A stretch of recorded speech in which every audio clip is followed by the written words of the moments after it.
हमारे सनातन के ग्रंथ अनेक शिक्षाओं और रहस्यों से भरे हुए हैं और जहाँ पर तर्क सम्मत शास्त्रों की बात आती है तो वहाँ पर सबसे बड़ा प्रमाण हमारे शास्त्र ही हैं। तो आज हम बात करेंगे योग के दो विभागों के संबंध में। वर्तमान में योग की परिभाषा को बड़ा तोड़ मरोड़ दिया गया है और योग को मात्र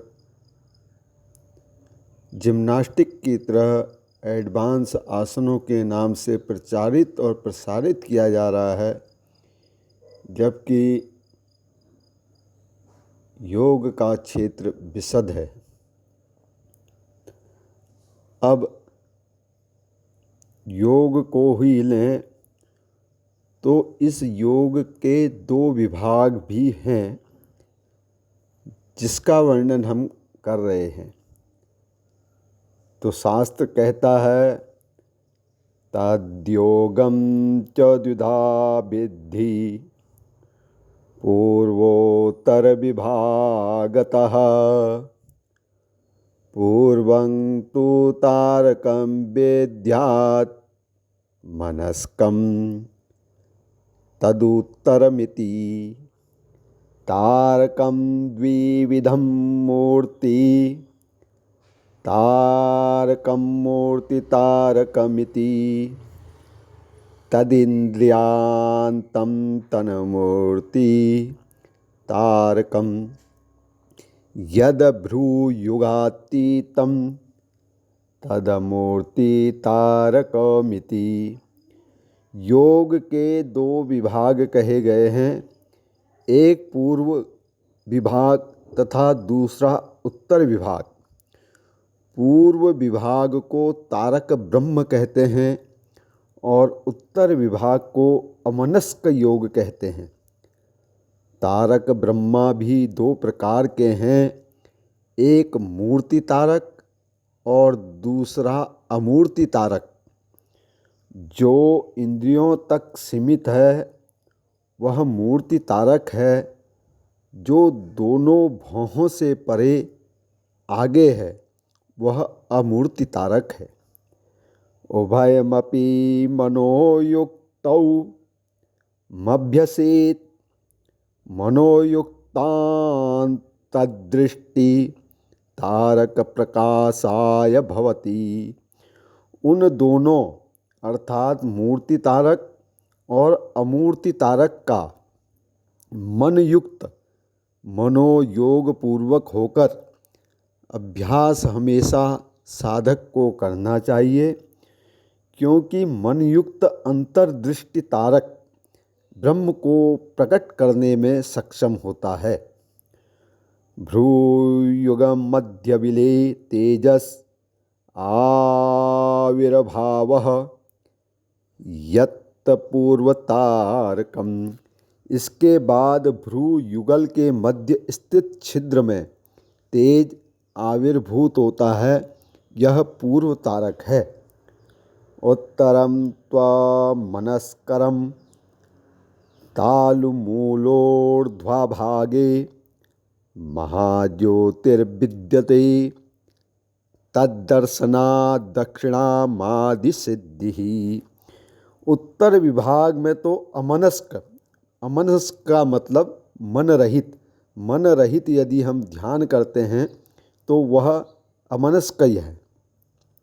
तालु मूल के ऊर्ध्व भाग में अर्थात हमारे मुंह के भीतर जो तालु मूल है उसके ऊर्ध्व भाग में महाज्योति का निवास होता है। उसके दर्शन करने मात्र से अणिमा आदि सिद्धियाँ स्वमेव प्रदान हो जाती हैं। अर्थात जो साधक अमनस्क योग में तालु मूल के ऊर्ध्व भाग में महाज्योति का दर्शन कर लेता है वह स्वतः ही अणिमा आदि सिद्धियों को प्राप्त करने में समर्थ बन जाता है। लक्ष्यंतर्ब्रह्मायां दृष्टो निमेषोन्मेषवर्जितायां चेयं सांभवी मुद्रा भवति सर्वतंत्रेषु गोप्य महाविद्या भवति तज्ज्ञानेन संसार निवर्तिः तत्पूजनम मोक्ष फलदम।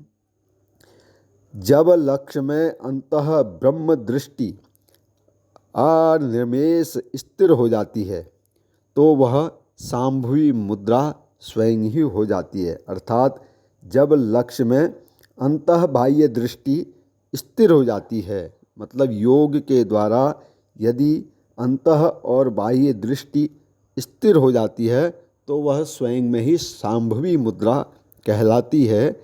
समस्त तंत्रों में गोपनीय यह ब्रह्म विद्या है। उसके ज्ञान से संसार से निवृत्ति हो जाती है। उसका पूजन मोक्ष रूपी फल प्रदान करता है। अंतर्लक्ष्यम जलज्योति स्वरूपम भवति महर्षि वेद्यम अंतर्ब्रह्मेन्द्रियर्दर्श्य दृश्यम। अंतर्लक्ष्य दीप्तिमान ज्योति के समान है। इसे महर्षि गण ही जान सकते हैं। अर्थात जो साधक अपने गुरु की आज्ञा के अनुसार साधना करेगा और साधना को स्वयं ही करेगा। संसार में, इस ब्रह्मांड में कोई भी ताकत ऐसी नहीं है जो हमको इस शक्ति के दर्शन करा सके। जब तक हम स्वयं में साधना नहीं करेंगे यह परम गोपनीय विषय वस्तु हमारे सम्मुख प्रकट नहीं होगा। यह ब्रह्म बाह्य और आंतरिक इंद्रियों के द्वारा अगोचर है। अर्थात यह नेत्रों, मन आदि इंद्रियों के द्वारा देखा नहीं जा सकता है। इसे साधना के ही द्वारा देखना पड़ेगा।